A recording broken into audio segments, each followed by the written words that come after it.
So you need to tell a quick story. Maybe you're stressing over an assignment that you have in high school or in college. Maybe you're about to step into a boardroom tomorrow to meet with some investors and you want to quickly be able to concisely tell your story, your background of what drove you to the point you're at. Maybe you're just trying to inspire your team at work, whatever the reason, or you're trying to write a mega screenplay, whatever the reason. Here is a basic storytelling structure that works for me. It's pretty much foolproof. As long as you have this basic vocal structure, I think you're going to be okay. The V stands for vivid.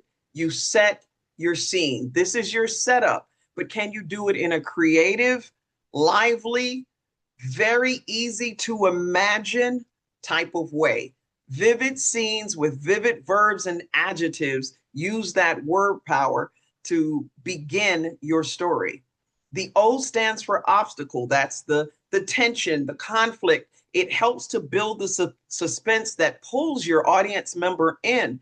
To just tell a flat story of I went from A to B and B to C to C to D without any suspense, no tension is, let's just be honest, is a boring story. C equals choice. So now you've set the scene, you've created this obstacle that comes up in the scene. And now, when you get this moment of confrontation, a choice has to be made. There's some action that you had to take that brought about some form of significant change. Of course, after that change, there's the aftermath. This is a moment of conflict resolution, if you will. It basically is how it all ended up.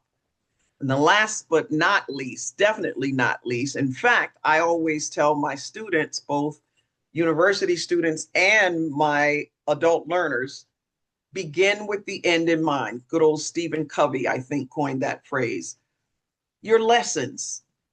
What is it that you want the audience to go away with? Because too many professional speakers, they give the story, but they forget to turn it. There's got to be a moment that transforms your audience. They want those takeaways.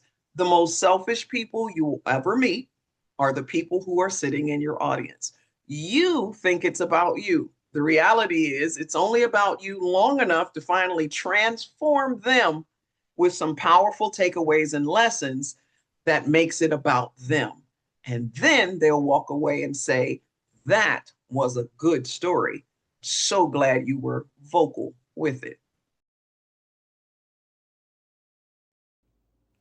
One of the first exercises I like to do with both my university students and my adult learners is to have them present a short talk, usually either my professional goal or my perseverance story. It gets them talking about themselves so we can establish connection, but it also helps them do kind of a deeper dive into self-awareness, either from the lens of looking forward or from looking back in their lives. In this video, I'm going to demonstrate how easy it is to use the vocal storytelling framework to craft a quick, say, 3 to 5 minute narrative. Ready? All right, here goes. V, vivid. I always was a very energetic, highly imaginative, and extremely talkative kid. It was in Ms. Yancey's first grade class at Panorama Elementary School in Hillcrest Heights, Maryland, when I believed my fate to be labeled as an insatiable big mouth was secured. Who wants to be first for show and tell, Ms. Yancey bellowed, and while everyone else was busy squirming in their seats nervously, I was attempting to dislocate my rotator cuff. My hand shot up in the air so quickly, me! I'll go first, pick me! I was the dreaded big mouth.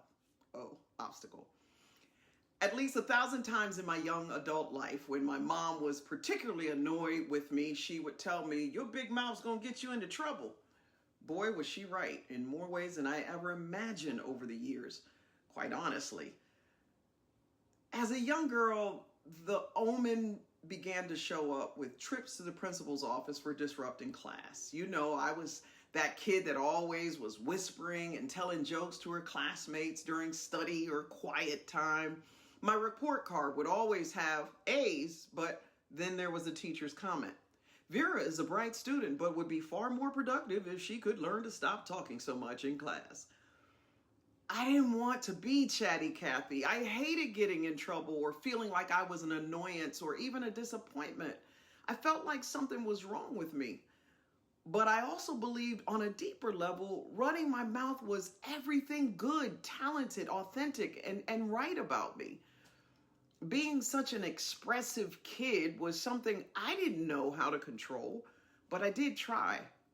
It's just that there were always so many competing ideas all the time. And they were quite exceptional now that I think about them. Anyway, those thoughts were always coupled with boundless energy and my unbridled tongue. Do you know how hard it was to keep all of that in check?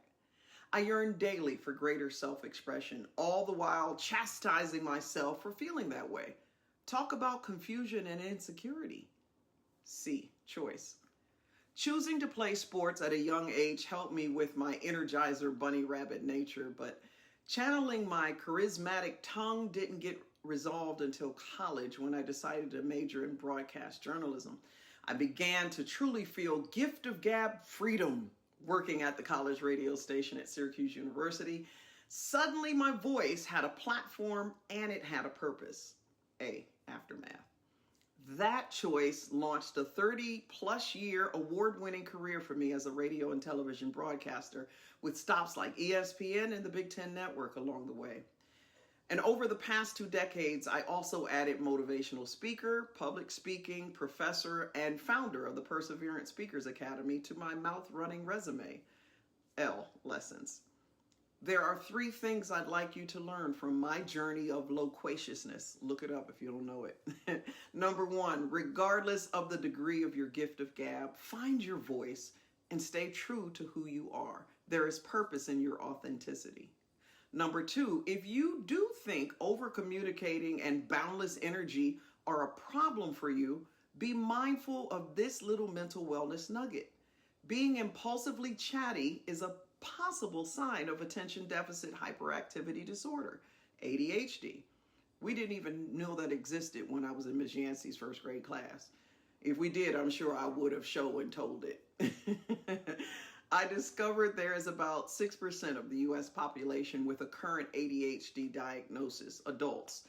However, 1 in 4 adults suspect that they have it and have gone undiagnosed. So don't be ashamed to look into learning more. It could be a tremendous help for you. And then number 3, parents and teachers specifically, be aware of the tendency to want to silence the expressives of the world. Instead of telling that kid to shut up, if I had a dime for every one of those, help them channel their long-winded verbose energy into a positive, productive outlet. Maybe theater, broadcasting, debate team, writing, poetry, or some type of young leaders club. Because while it's true we all need to be self-aware of having a big mouth that can get us into trouble, it is also true that a big mouth properly encouraged and channeled into productive outlets can give voice, passion, inspiration, education, and purpose to positively impact the world. It did for me. I'm Vera Jones, a lifelong big mouth veteran broadcaster, public speaking professor, and founder of the Perseverance Speakers Academy.